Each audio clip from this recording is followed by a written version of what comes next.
अयोध्या नगरी में आज कुछ खास था। सूरज की सुनहरी किरणें जब सरयू नदी पर पड़ी तो पानी सोने जैसा चमकने लगा। सुबह सुबह मंद सुगंधित हवा चल रही थी और मंदिरों की घंटियों की ध्वनि पूरे शहर में गूंज रही थी।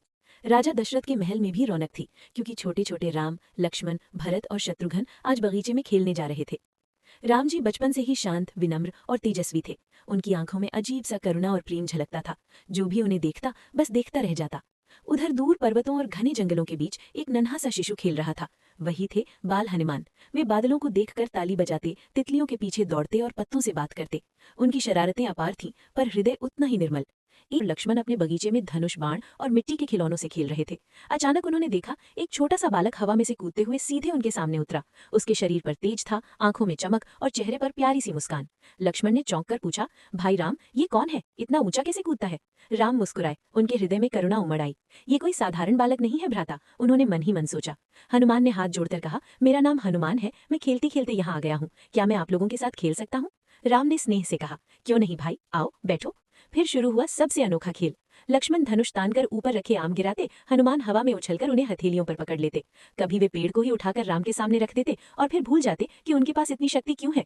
एक दिन राम जी ने देखा कि उनके छोटे से मित्र हनुमान बहुत सरल हैं, पर अपने बल से अनजान भी। उन्होंने स्नेह से पूछा, हनुमान, तुम इतने ऊंचे कैसे कूद जाते हो? हनुमान ने भोलेपन से कहा, मुझे नहीं पता राम, शायद हवा मुझे उठा लेती है। राम मुस्कुराए। उन्होंने आशीर्वाद भरी दृष्टि से कहा, तुम्हारे भीतर अपार शक्ति है, पर सच्ची शक्ति विनम्रता और भक्ति में है। इन शब्दों ने हनुमान के मन में जैसे कोई दीवाना वृक्ष टूटकर गिर गया और बच्चों के खेलने का छोटा सा मंदिर उसी के नीचे दब गया। सब घबरा गए। सैनिकों को उसे हटाने में देर लगती, तभी चुपचाप हनुमान आगे आए। उन्होंने वृक्ष को ऐसे उठाया जैसे कोई खिलौना उठाता है और एक झटके में रास्ता साफ कर दिया।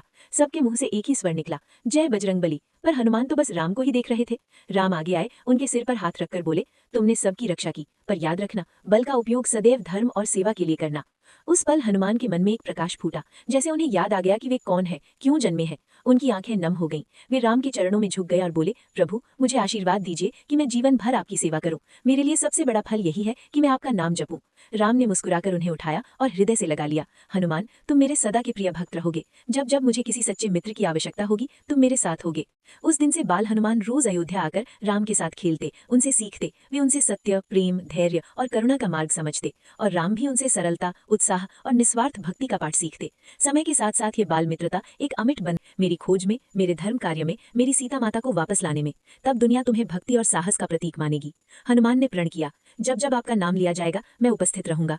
वे विदा होकर आकाश में उड़ गए, पर उनके हृदय में बस गए थे राम, और राम के हृदय में हनुमान। और यही उस प्रेम की शुरुआत थी जिसने संसार को सिखाया, भगवान से बड़ा भक्त नहीं और भक्त से बड़ा भगवान नहीं। जहाँ भक्ति होती है वहीं राम होते हैं, और जहाँ राम होते हैं वहाँ हनुमान अवश्य आते हैं।